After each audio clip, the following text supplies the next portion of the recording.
getting into the lab. It's cold out here, up here in Canada, in the Great White North of Southern Ontario. Hold on a second. And we're here with the Metal Lab. I'm joined by Mr. PJ Bolin. Hey. Mr. Mike White. Hello, everybody. And Jay. Hi. And before we get started, I want to take a quick moment to talk to everybody on our Patreon program, anybody interested in the Patreon program. Patreon has changed something about the way they do things. And it's really obnoxious. And when I first read it, I read the email title, and it was, what was the title of the email? It was, you're getting 95% of your money. I'm like, all right, cool. I guess they got lots of patrons or Patreon program guys, and I don't have to pay attention. Well, no, they're kind of putting more of the costs on the patrons themselves. So if you are part of the Patreon program, you're going to see an increase in your costs regardless of what you're pledging. And that seems silly to me. So to alleviate that to a certain degree, we're going to start doing the math, hopefully before the end of December.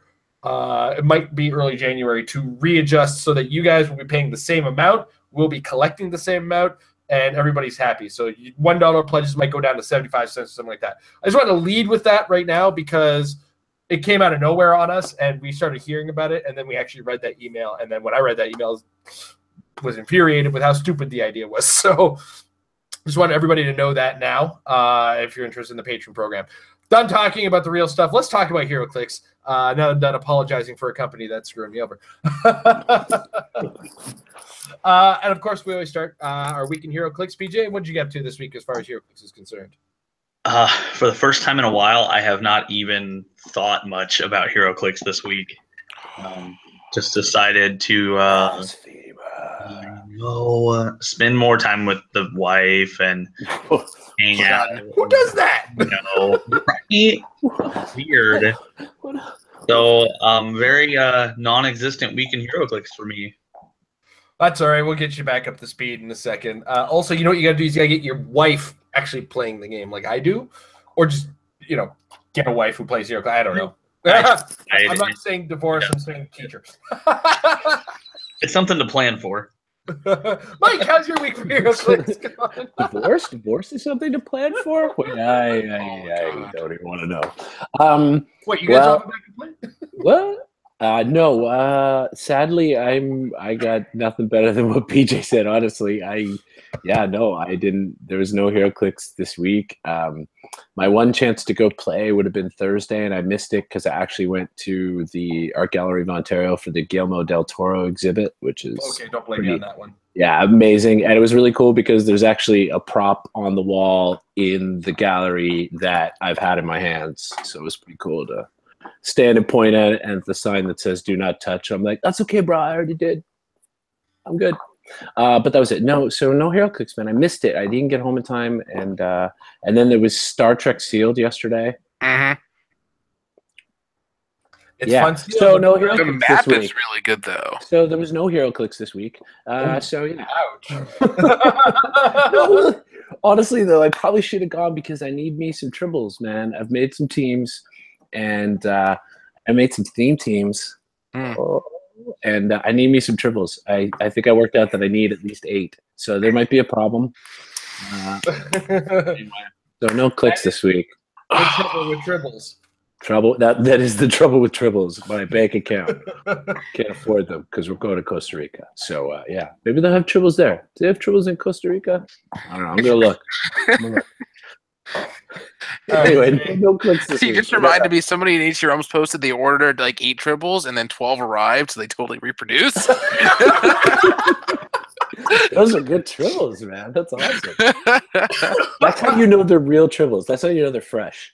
You order 8 and 12 show up. All right, Jay, how's your weekend here? I played the Star Trek Sealed. What did I get? I got the weird blob lava thing, not the rare, but the one with empower enhancement. I can't remember what it's called. Porta? Is it? I don't know. The super rare thing. It has like a weird move power. No, not that one. It has 0 attack, 0 damage, empower enhancement, and some other weird powers.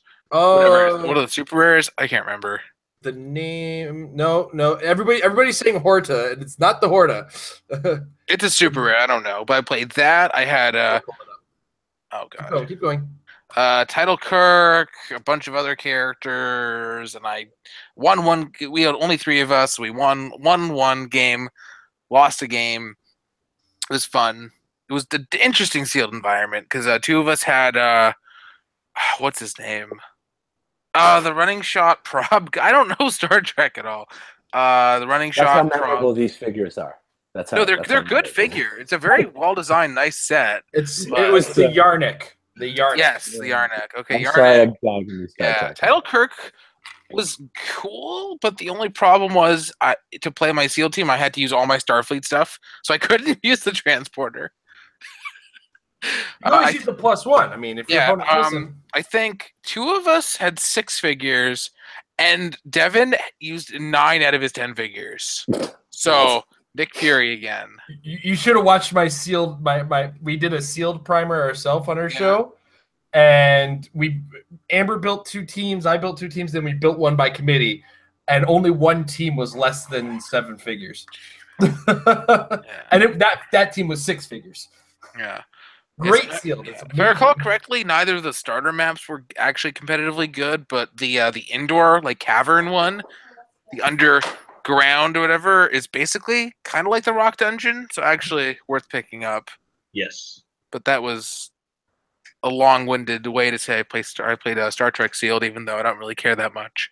See, I don't mean to be so biased, but come on, look at where do my allegiances lie? At least give me Next Generation clicks, then I'll be interested. Yeah, let's make some guys. I know there's I know there's Star Wars attack.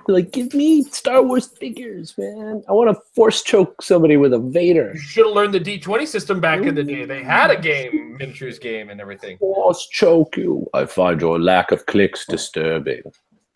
I'm sure the Disney will come through soon enough once they're done with Fox. Because you got to remember the distribution rights for the original trilogy are actually owned by Fox, and that's why Marvel. Another reason that Disney is going after this portion of Fox that Fox is willing to sell to them, because there's both Marvel and Star Wars sitting in there like, we need this. Yeah. Well, what's funny about that though is the hidden thing about everybody's really excited about the Marvel thing and getting Marvel stuff back, especially X-Men from Fox, but we may not get Fantastic Four. What? Who wants that? Look what happened to it. No, but that's the problem. We want it to go back to Marvel, but Fox doesn't actually own the rights to make the movies. This smaller production company called Constantine Films, check it out. They actually own the rights to it. So this whole deal, we don't know what the exact agreements are, but that's why we've had bad Fantastic Four movies, because this company has a timeline in which they have to produce a film or else they lose the rights. They're the ones who made the horrible 94 film that never saw the light of day because Avi Arad bought every copy of it the night before it came out. That's why we never saw it. That's why there's only illegal bootlegs. Dude, check all this stuff out, man. The Fantastic Four is the craziest stuff you've ever heard about in all of film. It's nuts. Anyway, I digress. I did get a chance to dig into the Trek stuff we got, both from WizKids and from our own purchasing. It was a ton of fun to open it up, see what's in there. I can't wait to try some of the figures that are out there for sure. There's a few standouts. That's a given. I'm getting to be more turned around on the sets because of the fact that the way that, how do I put this? The way that most of the sets end up working out is that they all need the title characters. So one of those things is like this figure that you wouldn't put on the board initially. If I can pull them out with a title character, that might be something else. So for instance, if I use Kirk to pull out shirtless Kirk, I mean, if using the title character ability, I could get a whole lot of damage out of shirtless Kirk. Now, granted, that's a number of things that got to happen in a certain order of things and whatnot. But, there's some potential that needs to be kind of looked at as far as the set is concerned. And I'm going to be doing a lot more fun, having a lot more fun with it this weekend because Thursday's my birthday, Saturday is the celebration. So Saturday, my judge was nice enough to hold off the Star Trek Sealed until Saturday. So I'm going to play Star Trek Sealed on this coming Saturday. So I'll let you guys know how that goes, followed by my fun birthday at a arcade. All right. let's get back to Heroclix talk again, and stop bashing Star Trek for a couple seconds. Yeah, and let's also be fair too. Like, this is the meta lab, so if you're playing the meta game, you got to look at the set. I can make fun of Star Trek all the time, but you got to look at the set, and there's some stuff in there. We've already mentioned them numerous times. Tribbles, for one thing. There's stuff in the set that can always affect the game, and you never know what's going on in other people's heads, right? So you got to be prepared to face everything that's out there, everything that's made and modern. So you have to look at the set, regardless of your personal feelings, maybe about the subject matter. So, and there is some interesting stuff in there. Yeah, and we're kind of moving into that part. Now, if I remember correctly, Mercury, 25-point TKer, he lost it after the first click, then regained it on like the last click. Correct? Internet. I think so. Oh yeah, you're right. He only has it on clicks 1 and 4. Huh. Right? So now we got a new 25-point TKer that has it on his first 3 clicks as part of one of the Starfleet characters. I think it was Ensign Kyle. Yeah. We also have a 30-point character you have to kill twice. I think that's hilarious. You just accidentally got recast, I guess. I don't know. There's some interesting little mechanics. The lower end gets a little interesting, to say the least. Nurse Chapel kind of stands out. Dr. McCoy, he stands out for sure to me as things that could just kind of catch the eye. And long-term big picture, every set looks terrible for competitive play. But then you see the figures, and then it's like, oh my gosh, everything kind of starts to check out now, and little things in there. Like, and this is, Mike, your love of theme teams is what will turn you off of this set a lot. With the exception, of course, of the Tribble. You can build animal teams with them. But for like the grander scale, there's a lot of little things that you can add to teams that we already have that could add to some more consistency and stuff like that. That's kind of my observations. I guess we're going to move right into observations of Trek as it stands. What do you think, PJ, of the set? What you've seen? Have you taken a good dig into it, looked at it? Yeah, I dug pretty heavily into it. And like I talked to Paris and a couple other people about the set as a whole. And I think it's just incredibly safe to say that this is one of the best support sets we've got in a long time. There's support pieces that cover everything. There's interesting new mechanics, all for pretty low point costs. And like how you're talking about the TK on the first 3 clicks, he also has sidestep that doesn't need another metal man to get it. That's right. So the sidestep TK is huge for 25. And, there's a lot of figures at low points that are just going to be popping up everywhere, like Tribbles. Tribbles? Yeah, I think the set as a whole is very good for support and is worth buying some of. Like, I wouldn't go all out like people may have with Thor, but I could see recommending like a brick at least to get some of the playable commons. Yeah. I'll probably buy a brick. I'll be honest. I'm probably going to buy a brick because we're talking the meta. We're talking you got to be prepared to play this game. You got to have the figures, and I'm shooting for those Tribbles. Yeah. Also, Tribbles are a little all over the place as far as distribution. I saw one guy who pulled I think it was a case and got 14 Tribbles. Mm-hmm. I pulled 2 bricks and got 2. What? So yeah. I bet get more than 2. You got a booster of 5.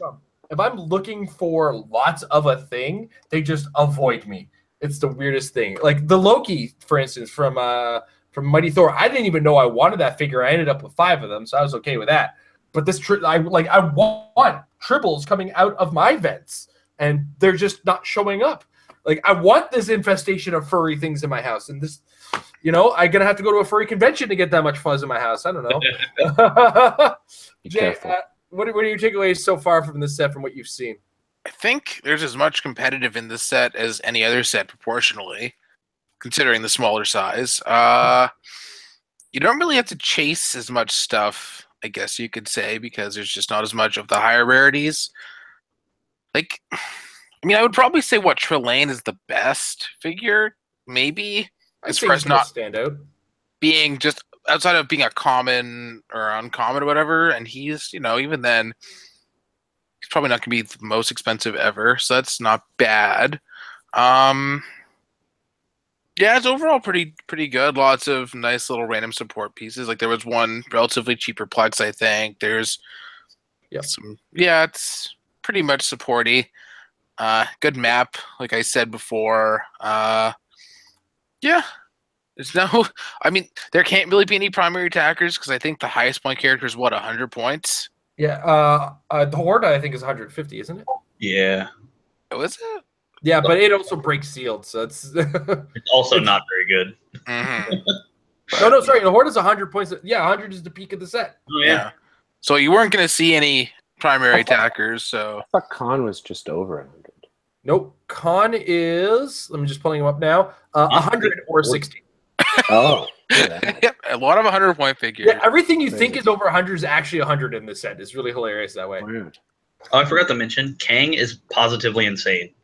God, every time I look at it, I just love that piece more and more. I have to give him another look. I didn't pull him. He's one of the chases that has eluded me thus far. Most of the chases have actually eluded me, other than Kirk. Them again. Kang, let's see. Patience. Okay. So he's got, I'm going to pull it up because I have it open on HC Realms from that, the rumor thread. It's not necessarily up officially, but here we go. So Kang is 60 or 40 points. Oh, he's the one with the barrier. Okay, yeah, I looked at him too, and I was like, I like him a lot. Him and, what's his name? Mirror Universe Spock, I was looking at. Both of them with the 55-point common Green Lantern. They could barrier I barrier, you can't move. I barrier, you take penetrating damage. I barrier again. Barrier. Get wrecked, son. So there's the thing is, this is not a face value tough set. It is an add to the rest of the game set. Yeah, and that's it. Unlike I mean, Ninja Turtles, we saw Krang. But then, other than that, we saw a lot of little things show up. Like Rennet Tilly eventually showed up as a transporter. Some of the Chase Turtles showed up, 75 points each. None of them necessarily the whole team, but parts of teams. These little things tend to show up in these small sets. So, do not dismiss the set as much as there are Star Wars fans on the show and less Trekkie fans on the show. I lean more towards Trek myself, but I'm more of a Next Generation guy, so excuse my ignorance of the original series a lot of times. Post-war hair change / Tasha Yar death, right? Because TNG up to that moment, that was painful. It was borderline. Even my dad was ready to leave, and then they killed Yar. I was like, and they kill her. Amazing. The blob thing kills her, and it's like senseless, and you're like, yay, I'm into this. So yeah. So see, I like some Trek. Don't get me wrong. The greenest red shirt ever. Yeah, that's the thing. I think even if this doesn't sell well, WizKids commits to the Next Generation set. Going to see huge numbers out of that. That stuff will fly off the shelf. Riker has to have some kind of power, or at least name for sidestep on his power, which is like the part where he puts his big leg over the chair. Yeah, the stepping over the chair. Yeah, something. That's his sidestep. That's his sidestep. Like something for sure. I love that move. It's great. Yeah. Shape change would be when he grows his beard. Jordy should take a look. It's in a book as 2 different powers. Oh, nice. Just to see a little inside joke there.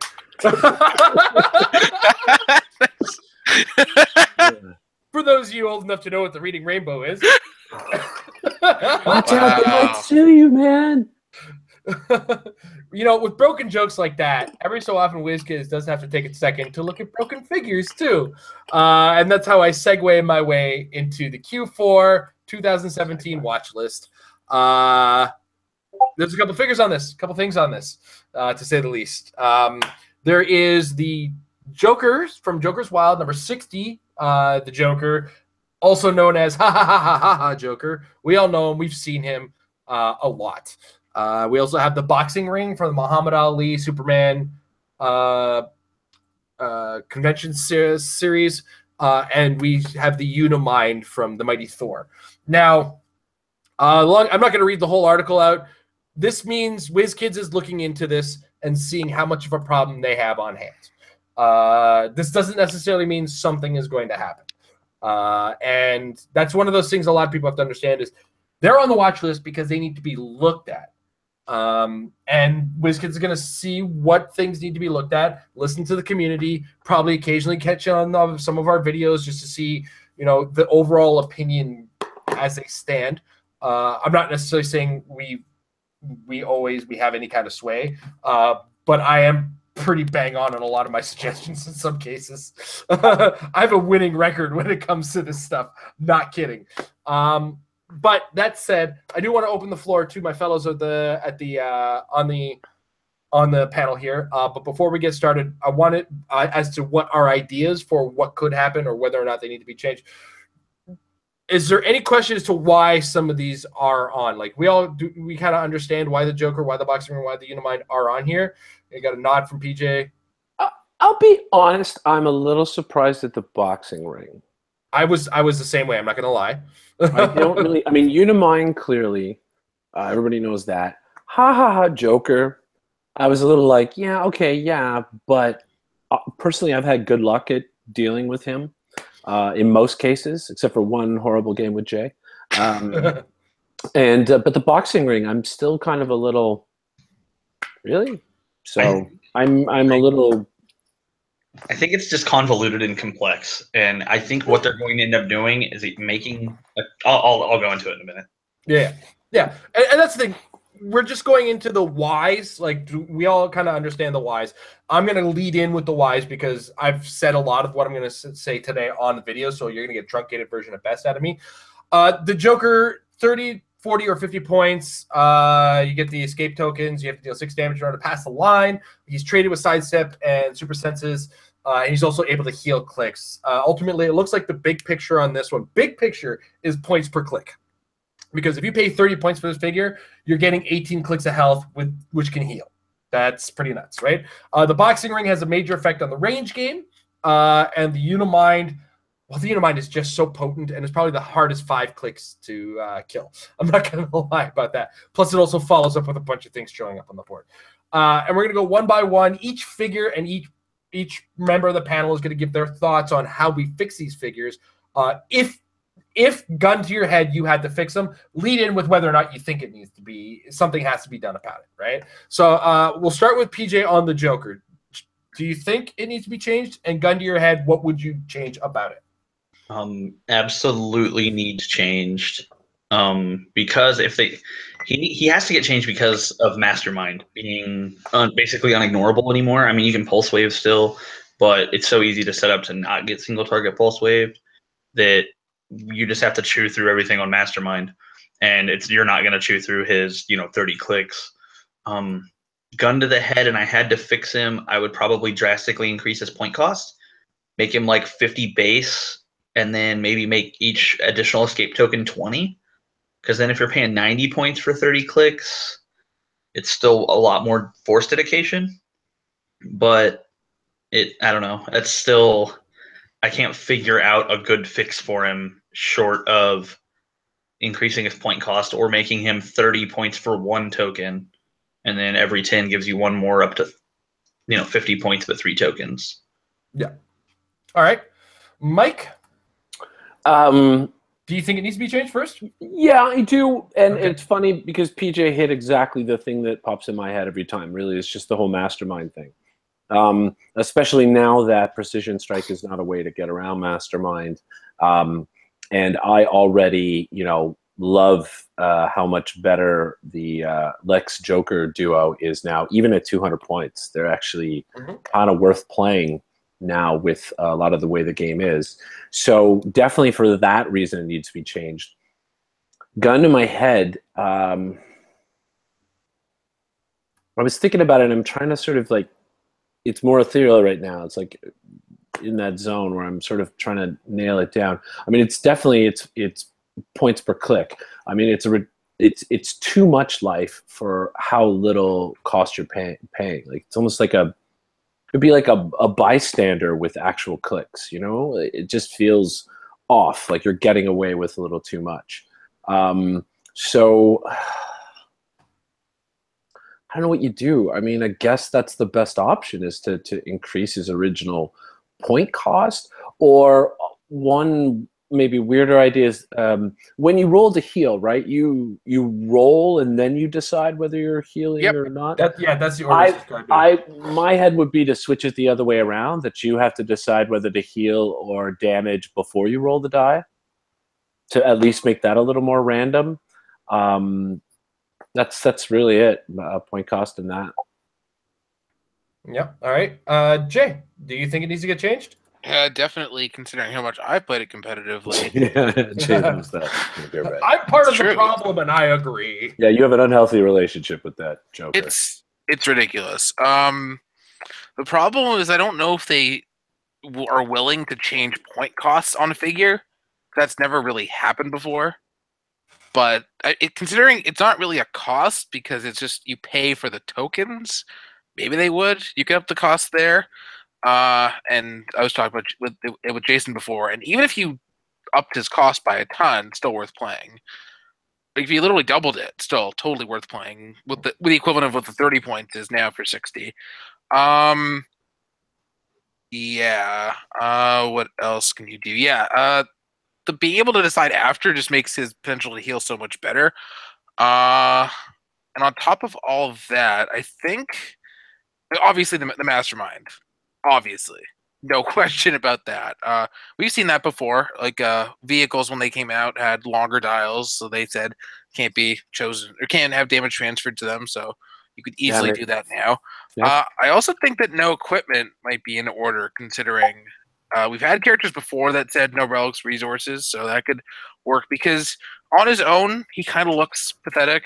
He's not much of a threat, but there's so many things you can do to him, like Proteus, because he doesn't care about the damage. Actually gives him good stats, and the Proteus damage can actually be beneficial. If you're on click 1 and you take the damage, you're on RCE, so you could theoretically be 11-4. Or if you're on a weird click, like let's say you're on click 3, and you're like, oh, do I roll to heal? Maybe not, because I might cross the line. But oh, Proteus just dealt me damage. I'm on click 4. I actually can maybe roll back to heal roll to heal back to click 1 safely, which is problematic as well. Or you just throw on any other equipment on him, like a sword for blades, or so many other things now can just make him so much more potent. We know you. We know you love him. He's so you have dreams about him, and you're nothing but evil plotting. You both laugh together. It also, yeah, just pretty much everything about him needs to be changed. Yeah. So for a little bit of background, folks, just the reason the points becomes a big focus is if you look through the history of Heroclix, find yourself a character who has 50 points and 30 clicks of health. Like, if you don't use the Joker's healing, that's how much health this Joker has. The closest you can come is like the Lockjaw at 50 from the Fast Force, the Galactic Guardians Fast Forces with the Inhumans Fast Forces, rather, which I think had 8 clicks at 50 points, but did nothing except carry. And it had a click of toughness, guys. I'm sorry. Like, we're talking 18 solid clicks of hell for 30 points. So the points is really the focus on this, because for the meaty level of dial that you get, you're just not paying enough for it. And overall, that's the balance issue that has to be addressed. Is you can't be putting 18 clicks for 30 points on board. That doesn't make sense. Like, look at, I used to complain about the cop car back in Batman. That was 68 points for 11 clicks. I was like, are you guys out of your minds? 11 clicks for 68. Now I'm complaining about 18 clicks for 30 points I can heal.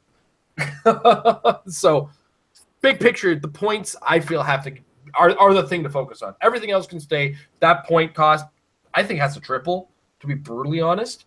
Because 30 points for 30 clicks for 150 makes a lot of sense. 30 clicks for 90, or is that right? No, sorry. If you double it, it would be 20. 20 goes to 100. So it'll be like, 30 points for 100.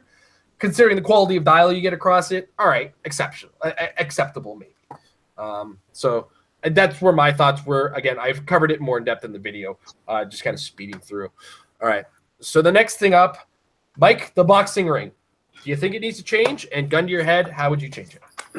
I don't know. I to be honest, I don't really feel like it has to change. It's not doing insane amount of things. The penalty is kind of going both ways in most situations. There's lots of ways around it. I found ways around it. Pulse Wave doesn't give a crap about it. Yeah, I honestly, I can't really. Okay, fine. Gun to my head, right? Saying gun to my head. Gun to your head. maybe if you, God, I don't know, if you already have like improved targeting, you're not affected by it. Something like that. I don't know, man. I can't even, again, I don't think it's that bad. I'm really surprised that this one surprised me when it was on the list. All right. I got nothing. I failed you. You did mention, though, improved targeting to help against it. It's a solution. I'm alive. I just want to say that Pulse Wave does not ignore it because it's not a character, so it's actually a problem. Damn. Oh, it sucks for Pulse Wave. I think that one of the main problems with the boxing ring isn't with the boxing ring, just how the boxing ring interacts with ID cards, where you can just be like, I'm going to sit on the edge and straddle it, and I'm going to call on something right outside of it. That's fun. Maybe you do something that says you can't generate stuff or call. It's the problem. How do you change it without making it just too ridiculously complicated? And the other problem is they already watch listed severely convention exclusive purchasable from this year. So if they change it too much, that's a lot of negative feedback, or a lot of ban people who bought this outrage. I was also thinking that you mentioned it in your video, but wait, did you? I can't remember if you changed the negative modifier into a positive defense modifier, because that stops the whole. I think I'm more or less focused on reducing the modifier. Maybe, but yeah, I would say if you made it a positive to defense instead of a negative to attack, it helps with, or it kind of stops the stacking thing. It's not like how Scarlet Witch used to work with all the tokens, where you ended up getting essentially a 25 defense or whatever. Like you can't now. Like now, you can sit if you have hindering and you have energy shield. That's +3, then -2 on them. So yeah, good luck with that. Fair enough. So, all right, PJ. To start, I do not think it needs to be changed. I think it's fine. I think they probably need to put out some clarifications on it. To be the biggest thing, every time I play the boxing ring that people don't understand is when you have a multi-base figure that's in and out of the ring, for all game effects, it's in and out of the ring. So you always get the -2. So I think they need to put out some clarifications. If I had to change it, it would probably be something ridiculous and make it like when you're inside the ring, you can only take close. Because, then you don't have people calling in IDs, but then you also can't use charge. So That's fair. I think something like that, where if you're in it, you can only close. So then, people can shoot at you at the penalties, but you can't shoot back. At all. Penalties too. Yeah, you just couldn't shoot back at all. So use it as kind of like an approach point. I think that would make it okay. I don't know. I don't think it's that overpowered. So. Yeah, I was on the same boat. It's like, I don't think it's that bad. You just have to change the way you play. I think that's the gut reaction to it.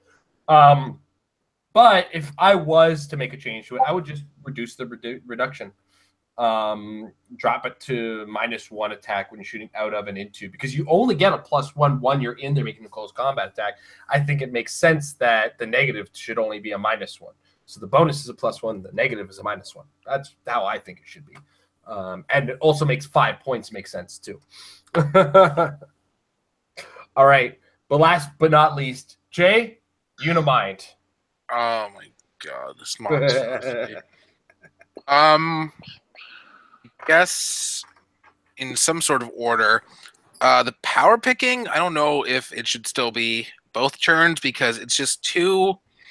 The way it is now, there's just no thought you have to put into it. It's just, I'm going to go all offense on my turn, all defense on your turn, sort of thing. And they might want to clarify or maybe change how it works with order of active player, because like if you both have Unimind, you make your opponent choose first, then you choose according to what you want, and if you're both playing Unimind, it's like a negative for one aspect of him, positive for the other, kind of balances out. But other than that, I would say can only +2 himself, cannot +2 other stuff. He can. I would say normal perplex on other stuff is fine, like the other Eternals, but just no +2s and +2s. So if you want to use both of your perplexes to do something by +2 total, say that's okay. there also needs to be some sort of scoring when you actually, or not KO because he gets replaced, but when you take Unimind out, basically. So it's not just, oh, game's almost over and it's already hard to kill Unimind as it is. Oh, okay, I didn't score anything. Cool. I guess the only other problem that really annoys me about him is the whole, if you pick stealth, can't be Pulse Wave thing because of how it gets protected Pulse Wave and all that. Like, that's really stupid. That needs to be changed. Like, I'm okay with the powers being protected Pulse Wave, considering how short his dial already is. But, yeah, just that one specific power rules interaction. And who knows if that was even intended, but that might be something to look at because if you can't Pulse Wave him, there's just not really much you can do, considering what he can do himself. Okay. PJ, does Unimind need to change? No. He's perfectly balanced. If everybody's playing Unimind, then he's balanced, right? PJ, did you go to your meeting today? So, yes, he absolutely needs changed. And it's pretty much just echoing what Jay said. The perplexes need to be 2s only on himself. It just needs to follow what the other Eternals do. There's no reason he should be different. And with his power selection, I think it's one or the other. You're either protected Pulse Wave or you pick on your opponent's turn. I think if they get rid of one or the other, then he's fine. So then it drastically reduces what he can do. Ultimately, I think he's fine if you just change the perplexes, but still tier 1. I think if you do both, then he probably falls out of tier 1. Yeah. So, but there's also a possibility if they get too convoluted on what they want to do to him that they just put the hammer. Yeah. Oh, we like to call it the Iron Pharaoh hammer. Yeah. Where'd he go? Yep. All right, Mike. Yeah, they covered all of it. In fact, PJ definitely nailed it for what I was going to say about it should be an either or. It's either the protected Pulse Wave stays or the whole being able to pick on your opponent's turn. One of those other. Because I'm not opposed to the whole picking stealth and getting around Pulse Wave. I don't think that that's such a bad thing for a figure that's supposed to be that powerful. But it's the fact that I can pick things on my turn, benefit from it on my turn, and then as an afterthought said, oh yeah, by the way, stealth, so I don't get hit with Pulse Wave on your turn. That's what I think makes him a little bit ridiculous. So definitely one or the other, either remove the protected Pulse Wave or you don't get to pick on your opponent's turn. Definitely the +2 should only apply to yourself. But I echo Jay's statement about the point value thing too. I just think there has to be some better scoring when he dies. Maybe you score the 5 points additional, the additional Eternals immediately. So if he's got 3 Eternals, you score 15 points immediately when he dies, and then you've still got to deal with them. But I just think that all the things together are what's really making him over the top. If you eliminated the perplexing thing, the other two probably wouldn't seem so overpowered. And you don't want to, like you guys have mentioned, you don't want to completely strip everything from him. I mean, he is a figure in the game. You do want to have figures in the game that are sort of more powerful on their own, or more support pieces, or more balanced pieces. Like, that's the point of the game. We're going to have those. So I don't want to see him get decimated. But yeah, 100% something has to happen. Yeah. And that's the general consensus. Like, something's got to be done to Unimind, just not everything. I don't believe an errata should take a character out of competitive play completely, but I do believe an errata in some way, shape, or form should mitigate issues. But it's just a slight. That's all an errata should be, is a slight rewording that fixes just enough. That's why I don't think much has to change about the Joker, except his point cost. His point per click is ridiculous. Getting to the Unimind, everybody's covered a lot of what I've already covered in my video I did earlier. I do want to add the idea of, and I don't know if you guys watched the video, so I'm just going to say it now. Instead of necessarily adjusting Unimind, we all know that the Green Arrow is an option we all want to use for this guy, right? And it's an option that should put the fear of death in the guy. And what I hypothesized in the video doesn't necessarily have to take place because the other ideas are equally good. And my effect has an overarching effect, is in the rules state, instead of this, if it's a defense power, it's got to be in the defense slot, specific reference, like the green arrow says, you know, you can't use defense powers. Well, just, you know, all of a sudden, if I picked Invincible, I still have Invincible with him. That kind of makes me swear a lot.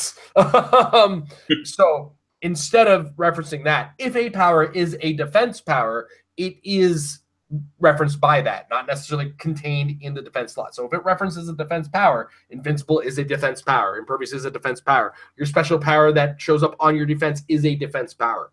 I think that is another alternative that also turns around and says, hey, Jakeem Thunder, you're not alone on, or Unimind's not alone on this. You got to take a bit of a hit too, because if, you know, Jakeem Thunder happens to pick Invincible, Green Arrow's got the same problem he's dealing with, right? So again, that's a big picture possibility that affects not just the Unimind, but the Jakeem Thunder, because everybody says you get rid of Unimind, Jakeem Thunder comes back. Well, let's slap them both a little, right? Well, I gotta say, I still don't understand how that argument ever even came about, because, I mean, if you pick up the pack, right?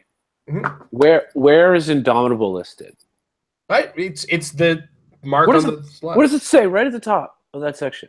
Yeah, it's like right? You're in an echo chamber. I understand you. I understand. But the rules lawyers. Yeah. Well, I don't even know how they can. I still don't understand how they got away with that one. I hope if I ever find myself in jail, those lawyers are working for me. Because they're getting me out of anything. No. It's not illegal to kill him. It's just illegal to kill people. Yeah. All right. Ridiculous. So again, these are just ideas we wanted to throw at the wall. And when it comes to the watch list, ultimately the decision is in the hands of WizKids.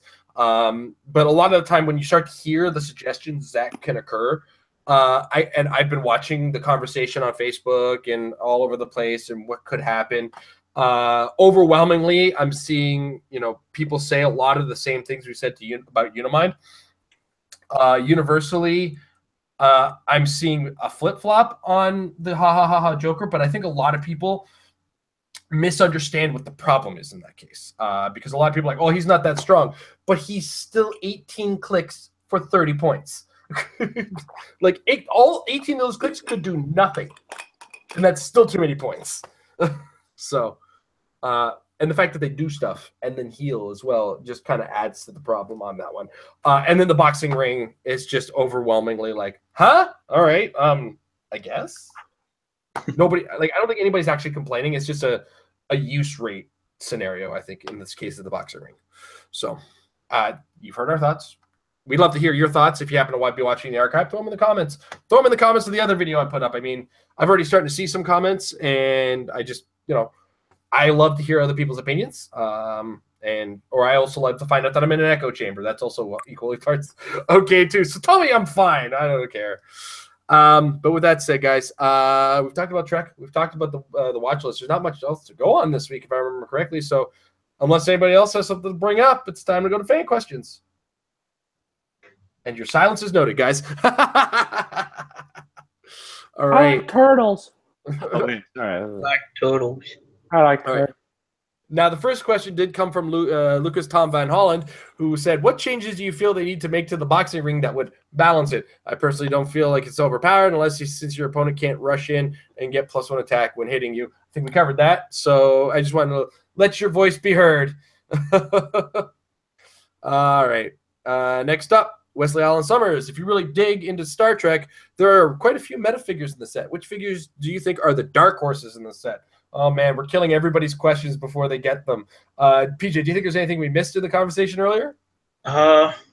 No, I don't think so, because I snapped back with Kang pretty quick. I don't know. There's so many good pieces in the set, so it's hard to say. Yeah. All right. Mike? Tribble's king. There we go. All hail the Lord Tribble. Jay? I don't think there's anything that's super good that we didn't mention. I don't really think. That one 25-point character who says he traded prob, but only if there's a 1 on one of the dice is pretty neat. The but Loci? the loci, but there's also another qualifier on that. I think it's like friendly character. Oh no, if it's only a 1, so it's only really 1d6. So if you roll like a critical miss, you can. That's pretty neat. And then his opposite is there. If a 6 rolls, you can re-roll that die too. I thought of one that we didn't talk about. The Yeoman Rand. Yeoman Rand, yes. Yes, that you can power action remove a friendly token. Yeah. I think that's good for 25 points. Yeah, for 25 points. Sure, for 25 points. Action. Well, it has to be 50 points or less, though, unless there's Starfleet. Or 100. Overdrive. Yeah. Right. Overdrive's 35 points. Oh, Yeah. sorry. The overdrive token is 0. Charged up 0 points. Yeah. So after you carry, next turn you power action remove the token. You can then move away into safety without popping your vehicle like you normally would. Beware Yeoman Rand and overdrive, ladies and gentlemen. Is this time to start talking about Mr. Nobody again, kids? Hey, don't overlook Ajax. He also does the object thing. Yep. I did that because I played Unimind and Ajax in a game and made an Eternals team, and there you go. Goodbye, Overdrive. Bye-bye. Played Unimind. Bleh. Yeah, I did. I did like a filthy. Filthy meta player. I'm so dirty. Cleanse him. All right, but official stamp. Boom. Chris Stockhouse made the episode official. A little late, Mr. Haas Stockhouse. What's up? Game off your game. What are your thoughts on the new prize choices for the next round of WK Opens? What are your dreams? What's your dream lockjaw look like? What inspiration will Professor X have? What inspiration do you want him to have if it's different? Well, I think Professor X's inspiration should be mind control, right? I'm not crazy. Or TK. I missed the list, by the way. I don't know what the prizes are. I missed it. Oh, Lockjaw's number 1. There's a Mandarin, War Machine, and another. Death's Head. Yep. So like Invincible, Iron Man, Redux, and Lockjaw. Professor X ID. Well, Lockjaw, I'm totally stoked for some Lockjaw. Yeah. So I want Lockjaw to be 30 points, 18 clicks of health, able to heal. The usual. You know what I expect out of Lockjaw? I expect him to carry people. I expect him to be a adorable little puppy who's really hard to hurt, because I distinctly remember an episode, I think it was the Evolutionary War, where he bit Thing's hand and Thing was just pounding on his head, and Lockjaw was just like, whatever, I don't care. I still got your hand, bro. So like some kind of ridiculously hard to damage puppy that carries people. War Machine, what are we expecting out of War Machine? Running attack shock. power again. Less No. nuanced Iron Man. How That's about what we're some getting. Indomitable this time, guys? If you're going to make it 200 points. Indomitable, baby. 200-point version. It's like, this is great. Is this a misprint? Did they leave the little angle? Yeah. No? No, it's not. Death's Head picks a target, does a bunch of stuff. Mandarin's going to be pick a power. Who am I kidding? Oh, yeah. But it's going to be isolated pick a power. You pick a ring, use the power, kind of along the line. Oh, God, Yeah, it's going to be so so he's got brutal. 10 rings. So they're going to list 10 different powers on there. So, yeah, 10 it'll be different really you know what? limiting. Here's what I want. I want the Mandarin's rings from the power plant. I want all of those as pickable powers. Well, I would assume that's what it'll be. And also include outwit and +1 to all combat values. Yeah, there you go. There we go. Exactly.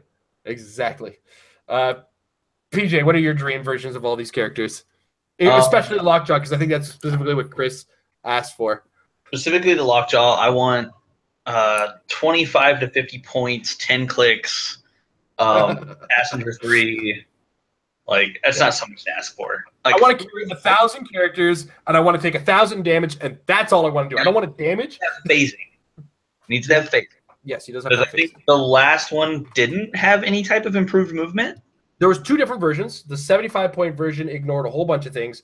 It was the 50, 25-point version for the fast forces that ignored nothing. Okay, yeah, that's what I was thinking of. Death's Head I don't really care about. It's whatever. A War Machine, I would like to see something that's like 100 to 125 points that's solid values. Doesn't have to be good. You know, I just like a War Machine that doesn't completely suck. I want a D20 Mandarin. I could get along with that. I would That love makes it. sense. I swear to God, if one of those powers reads like Faust, though, there's going to be some kind of kicking and screaming for me. I would think they may have learned a little. Make him more like Doctor Strange's powers, where a couple of them are really good. Like Yellow is overpowered, but not ultimately the problem with those pieces. No. So I would like to see a D20 Mandarin. That would be what would excite me the most. All right. Mike? I just want to make sure that you get a soundbite recorded of PJ saying, "I think they've learned." I just want to make sure that that gets saved. The entire episode talking about the Q4 watch list of 2017. I just want to make sure that happens. Okay, I just. And before I let you start, I do remember the yellow power battery being on at one point, which gave a -2 attack to things, and now we got the boxing ring with a -2 attack to things. Lessons not learned yet. Yeah. Carry on, Mike. Yeah, Death's Head, whatever. I mean, something with bonus to picking a target at the beginning. I would assume, right? He's a bounty hunter basically, so something like that. Close and range options, maybe akin to Kirk DePaul Prime. There would be what I would dream for Death's Head. Not that I care about Death's Head. No offense to him, but not my type of character.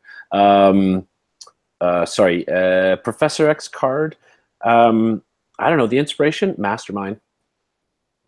Maybe. Oh, you just something want like to give that. people Mastermind in a world with a ha-ha Joker? Yeah, because of just feeling extra saucy right now. I would hire from Empire Hero. hat on. Look at my Empire hat. Mastermind. You stop. You stop. What else did we have in there again? I know Lockjaw. I'm saving Lockjaw for last. What else was a War Machine? Yeah, I mean, War Machine is going to be pretty straightforward. We all know that. I assume he'll have running shot, energy explosion with invincible kind of defense. I don't know.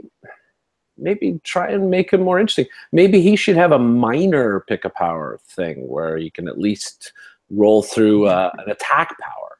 He's got different guns that come out. I don't know, laser and stuff. So, but reprint the Age of Ultron one with Indomitable.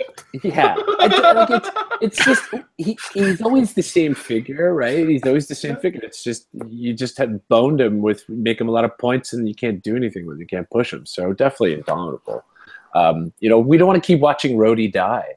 I mean, it's already scarred poor or Tony. tire himself out.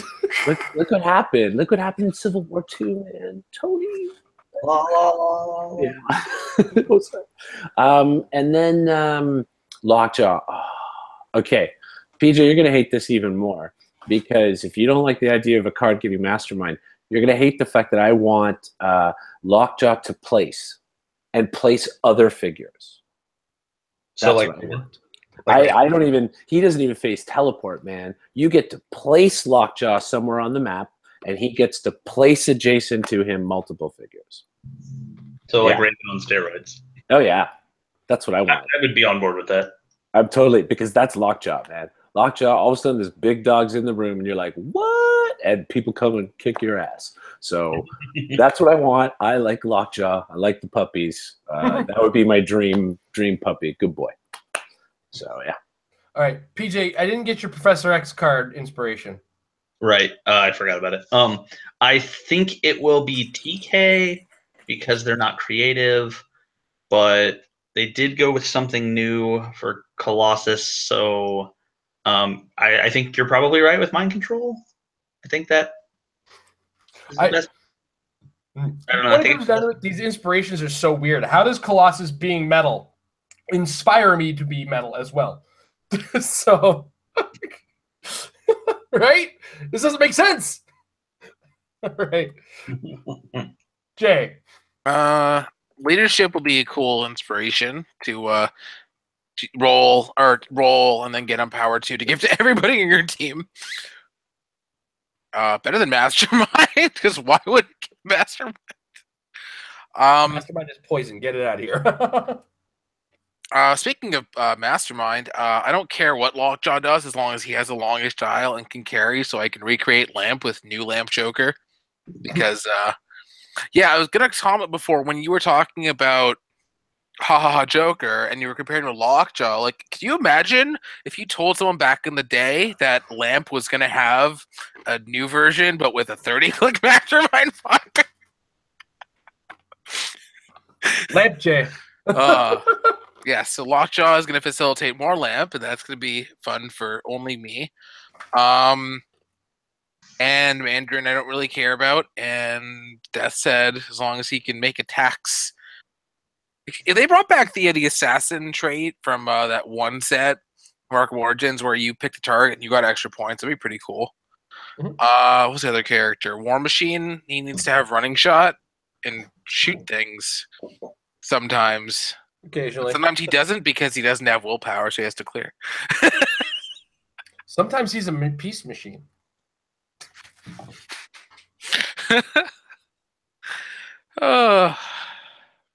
Couldn't help it. All right. Is that ironic, though? Is that ironic that out of all the war machines we've had, the best one's Peace Machine? Well, I mean, we all know war. What is it good for? Absolutely nothing. Say that again. All right. So we're moving into chat. If you guys are watching live, put in capital letters question ahead of your question so I can catch it, though. Chat's a little low. It's the holidays. We don't expect people to be crowding to us. Starting with Tiger Alchemy, who's also Tiger Alchemist in our Discord. If you want access to Discord, check us out at patreon.com/marriedwithclicks. Be warned, there's service charges now attached to Patreon. What was the craziest, most creative team that has beaten you or you have won an event with in a competitive environment? I forced my Devil Dinosaur, Al Jordan, and Penguin team into a win at ROC Quebec. I think that's my favorite, most creative team, even though the Devil Dinosaur has been a staple of my teams ever since Tom beat me with one.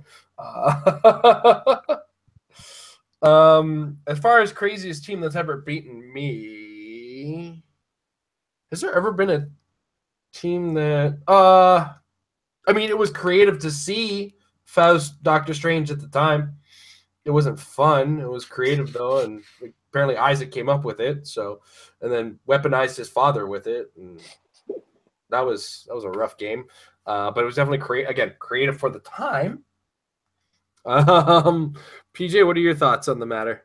I mean, you're the king of creativity, so pick your favorite team you won with, sir. Ultron Robot Swarm with the +10 robot theme team. Hands down, most fun team I've ever played an event with. It got me my first 2 ever event wins. And if I were to go to a Rock Age tournament tomorrow, that's what I would be playing, 100% chance. I remember when you won with it, I turned around and said, he finally did it, guys. I played that event. I played that team at like 12 straight events, and I'm like, I'm going to win with it eventually. I know it's good enough. And then I finally did. You were making that team better in the last tournament you played with it. You won, so and kids practice. Most creative team I've lost to, oh man, I've lost to so many things. It's really hard to narrow anything down. Especially since in all recent history, I've mostly taken my L's to kind of lame teams. So, I can't think of one off the top of my head that shines. I've lost to plenty of cool stuff. I just can't. It would have been back in the battery days. I just can't remember any. Oh, geez. So much fun stuff. Easton's freaking Orange Battery Coriander team that he dominated regionals with like 2 in a row. Oh, man. That I didn't even get to make an attack roll that game, and it was probably still the most fun game of Clix I played at that point in time. So that was cool, I guess. It was fun to see somebody of that caliber play a team that can literally make you do nothing. All right. Mike? In terms of teams that I've made that I kind of love the most, it's a tie, really. And I know Jay knows one for sure, which always involves my favoriteest figure of all time, which is Trinity War Batman. I so love that figure. I can't even tell you how much I love that figure. So I became obsessed with pairing him and Element Man together because they have Justice League keyword, and we know how much I like keywords. I know I had the best version of that, though.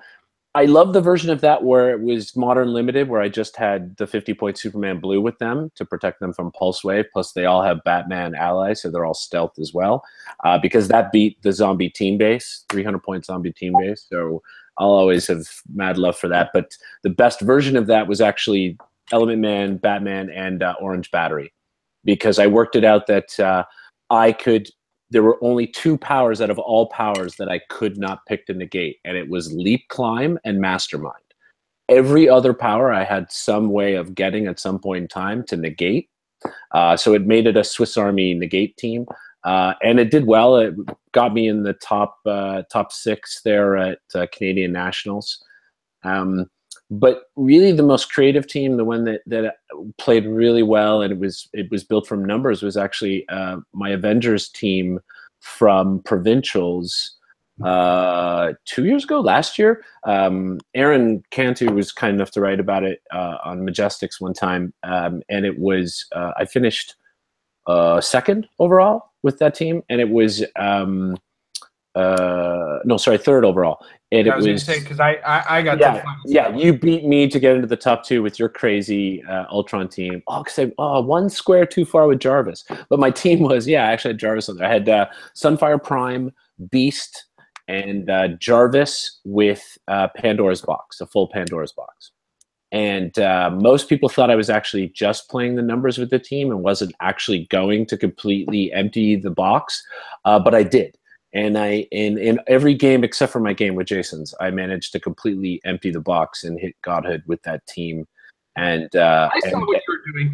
Yeah, and I made in my game with Jay, and it was a great game, and I didn't mind losing it. I literally was 1 square over with Jarvis, farther than I realized, and Green Arrow killed Jarvis before I managed to get out the one piece I needed to get onto Jarvis to be able to get Godhood. It was a good play by Jay, but I loved that team. That team was a lot of fun. There was nothing else like it in the field, and it decimated everything else. Everything else I played against, it played exactly how I wanted it to until I hit Jay. So creative teams I faced against, I feel a little bit like PJ on that too, that I've faced so many great teams over the years that have just kicked my ass, and usually because I'm not prepared. Like, I'm like, what is this? But I have to really give a shout out to the person who's done that to me more than anybody else, and that's Tom Kerr, who we all know from Metal Lab. Especially the time that he spanked my KC Flash with his weird Flatman-based team. Like, I just didn't even know what was going on in this team, and then it turned out that the entire team ended up with plasticity, and I couldn't do anything the whole game. Like, I couldn't do anything. I never got to attack because every target was, no, you'll stop, and here you'll stop, and you'll stop, and you'll stop, and you'll stop. And I'm like, Flatman. I remember that tournament, and I also remember, first of all, being sad that Tom barely lost on the cut to the top 8. Yeah. And also remember not even being, like, knowing the players locally, not being able to predict who was in the top 8. It was just like, Flatman, man. What? It was just like, I couldn't even. So I got to give it up to him. Like, he's more than anybody else I've ever played against. And of course, we played a lot because we're local. He just makes these teams with figures that I don't look at. And then he makes me look at them afterwards because I'm like, what the hell were you thinking? What brought you here? What brought you here, man? So that's my answer to those questions. All right. Jay? I can't think of a team that I lost to that was like super awesome. I'm sure there was one, but I can't think of it. I have to give most, or I guess all the credit to Aaron for inspiring and making the Avengers themed Quinjet, which I don't know how it did as well as it did, considering I played against drone variants multiple times. I don't understand how I won those games. I literally do not. That was good, and it was fun to actually not play Ultrons. I remember I did that, And then we went to the Open in Ottawa. I remember I played the drone variant. I was like, wait, this is the easiest thing I've ever played in my life. I just move and the drones, and then the drones do their thing. Wait, this is like autopilot. I can bring everything out. It's so easy. And then I was top seed. And then, of course, because I think there was actually a math error and Mike wasn't supposed to make it to the cut. I remember somebody made the cut in that tournament that wasn't supposed to. I wasn't sure who. Well, that would have been whoever was top seed. I played that person, which was Mike, who was playing the team, Mike Payne, who was playing the team I made for him, which was Jakeem Faust, right, when that was a thing.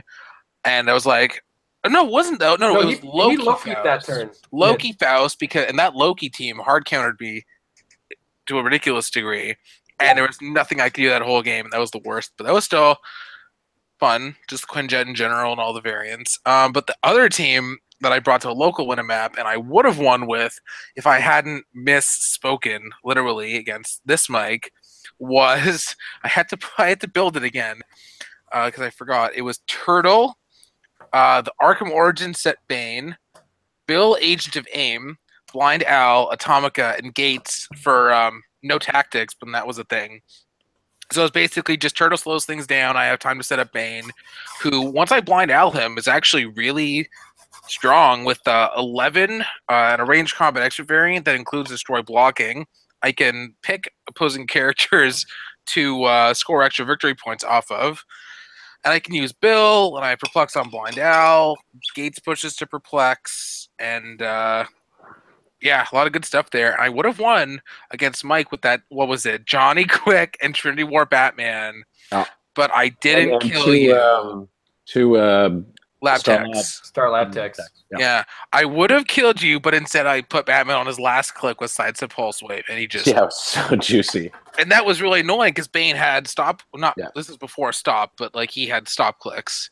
But that was like half the thing with that team. It was like almost every time someone managed to get a big hit on Batman, they always put him on the last click. They never did enough damage to kill him, and then it would be like, oh sure, I don't mind sidestepping with my 11 attack Pulse Wave. Surprise! I remember when I had the battery, right? Because I had the sniper rifle on him. Yeah. I remember that tournament specifically that Jay was talking about. I was running Freddie on Freeman sleep, came straight from work, and I had a Freddie Friedman, Johnny Quick, like 2 Star Labs techs, a Blind Owl, a Despotellis, and an Atomica. Like, it was a massive team. And then in the third round, I had to play against a Martian Manhunter at 300 points. I was like, oh my God. That was the worst. I won the game, and we both looked at each other, and I was like, I have 12 characters, and you completely nullified that. Sean, yeah, that was really annoying. He was like the one person that actually brought that to limit or no tactics. There's always that character that everybody goes, I don't think anybody's going to bring that to a tournament. Sean Chu, let me tell you, this is the guy who's going to do it. He's the guy who's going to make the top 16 of Worlds with a Dreadpool. Dreadpool team, baby. I loved you, Sean. All right. All right.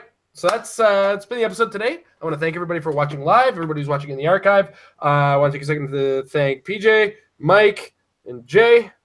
I also want to thank our sponsors over hcrealms.com, the one-stop source of all things Heroclix. We used it to research things, check up on our teams, build our teams, track our collections, and just generally have conversations about Heroclix in the forums. While you're there, check out the shop, put in the coupon code Mary, get 10% off your purchase, some of the cool stuff that they have there. As well, check out majesticccg.com/apex-insiders. $3 a month gets you brain dumps from great brains in the games of Heroclix. And, if you just go there without the Apex Insights, just majesticccg.com, you can get occasional brain pickings from myself or other players who just have general knowledge that's worth sharing. It's a worthwhile site to check out. It's also, where Patrick operates his stuff. It's going to be the new home of The Rock in the future, or it's going to work very close in conjunction with The Rock in the future. So keep your eyes on that site, especially going into the Howard Brock run Rock in the future. We're looking forward to that in the new year. Guys, look forward to next week where we wrap up the year with our lists, our favorites, our least favorites, our big things, all that kind of stuff. And, We look forward to that next week. In the meantime, guys, use this holiday break. Take a little time, get some friends together, have some eggnog, spike the eggnog, whatever it takes to get people in your house, and play some Heroclix and practice, because practice will make your teams better. Have a good one, guys.